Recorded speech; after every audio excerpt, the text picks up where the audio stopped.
ఆయన కూడా పక్కకెళ్ళి కిట్టు అని వాళ్ళ అబ్బాయిని తీసుకొచ్చాడు ఓకే. మచిలీపట్నం. వాళ్ళ అబ్బాయి కూడా గెలిచే పరిస్థితి లేదు. హ్మ్. ఇంకోవైపు గుడివాడ నుంచి కొడాలి నాని ఆయన హ్మ్. కూడా గెలిచే పరిస్థితి లేదు. ఇంకోవైపు ఆ ప్లేసే మార్చారు అతనిది ఐటీ మినిస్టర్. ఓకే. ఆయన కూడా అక్కడ గెలిచే పరిస్థితి లేదు. ఎవరైతే పవన్ కళ్యాణ్‌ని తిట్టారో హ్మ్.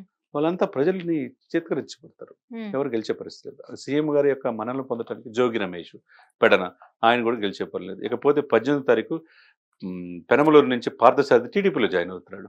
వైసీపీ నుంచి. ఎందుకెళ్తున్నారు?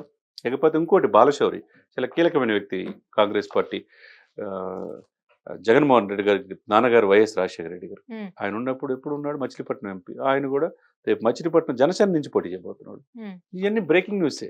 అంటే ఎందుకు సీనియర్స్ మిమ్మల్ని వదిలి వెళ్ళిపోతున్నారు అనేది మనం అనేది చూసుకోవాలన్న. ఈ పారామీటర్స్‌లో మీరు పర్ఫెక్ట్‌గా పరిపాలిస్తే ఈ పరిస్థితులు ఉండవు కదా! కాబట్టి ఇయన్నీ కూడా ఒక రకంగా ఆయనకి అధికార పార్టీకి ఎదురు దెబ్బగానే మనం